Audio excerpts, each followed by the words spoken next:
Gusmi, tahu Gusmi? Masyhur di zamannya, sezaman dengan ayahanda Gus Baha, gurunya Gus Dur. Itu diisukan, dia hafiz Quran, punya pesantren besar. Beliau diisukan banyak orang tidak sholat. Ngadulah orang kepada salah satu kiai di Pasuruan. Kiainya wali juga. Ini bukan khurafat, ini kiai yang menyaksikan. Dia buka jendela, kamu lihat Gusmi lagi sholat di atas pohon. Dilihat sholat di atas pohon. Mereka tidak percaya ini, ya. Mereka tidak percaya, orang-orang yang ingkar kepada tasawuf, ingkar kepada karamah, tidak percaya. Mereka nggak percaya. Kalau saya Ustaz, percaya. mau nanya Ustaz, sebenarnya wali Allah itu siapa Ustaz? Wali Allah itu yang disebutkan dalam surat Yunus. Allah mengatakan, ala inna awliya Allah la khawfun alaihim wa lahum yahzanun alladzina amanu wa kanu yattaqun. Ketahuilah wali-wali Allah itu adalah mereka tidak akan merasa takut dan tidak pula merasa bersedih hati nanti. Siapa kata Allah? Alladzina amanu wa kanu yattaqun. Itu orang yang beriman dan bertakwa. Berarti setiap orang yang beriman dan bertakwa itu ya berarti wali Allah. Itulah yang disebutkan oleh Allah dalam Al-Quran. Jadi hakikat wali Allah itu syaratnya beriman dan bertakwa. Nah, itu wali Allah Subhanahu wa taala. Kalau itu apakah syarat wali juga selain beriman dan bertakwa harus punya kesaktian gitu, karomah gitu maksudnya? Ya enggak lah. Ya. Karomah itu kan hanya sebatas ujian. Dan terkadang pemuliaan kepada sebagian hamba yang beriman. Enggak syarat seorang wali itu harus punya karomah.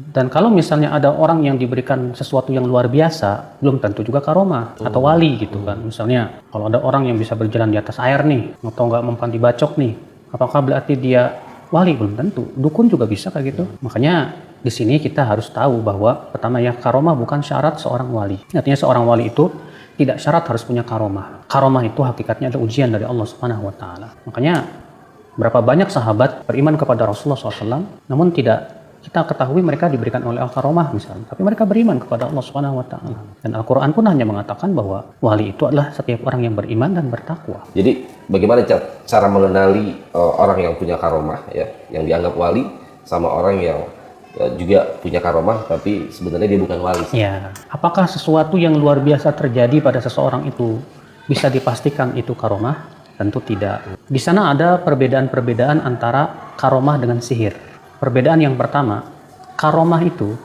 datang sendiri tanpa disadari terkadang orangnya. Karena keimanan dan ketakwaannya itu. Sedangkan sihir itu seringkali diupayakan dengan cara misalnya bersemedi, dengan cara misalnya makan nasi putih doang selama 3 hari, dengan cara misalnya yang melakukan gerakan-gerakan menghadap matahari, atau yang lainnya yang sifatnya memang dia mengupayakannya dan takarub kepada tentunya selain Allah Subhanahu wa taala. Ini yang pertama ini. Kalau karomah dia memang Allah berikan kepada dia dan pelakunya juga terkadang tidak merasakannya, makanya karomah tidak bisa didemokan. Berbeda halnya dengan sihir. Kalau sihir bisa didemokan. Maka kalau ada orang yang mengaku kiai misalnya, dia bisa mendemokan karomahnya. Bisa dipastikan itu bukan karomah. Itu hakikatnya sihir. Perbedaan yang kedua, karomah itu terjadi kepada orang yang beriman dan beramal soleh, mentauhidkan Allah, mengikuti sunnah Rasul, menjauhkan kesyirikan dan kebid'ahan dan maksiat. Sedangkan kalau sihir itu terjadi kepada orang yang tidak menaati Allah, yang tidak mentauhidkan Allah Subhanahu wa taala. Makanya Imam Syafi'i rahimahullah ya ketika mengomentari perkataan Laits bin Sa'ad. Laits bin Sa'ad berkata, aku melihat ada orang yang berjalan di atas air, aku tidak terima sampai aku melihat amalannya sesuai nggak dengan sunnah Rasul. Ya. Berarti dari awal dilihat itu dulu ya, kadar keimanan dulu ya. Iya, apakah dia mentauhidkan Allah atau tidak, dia mengikuti sunnah Rasul SAW atau tidak, pelaku maksiat atau bukan, begitu kan.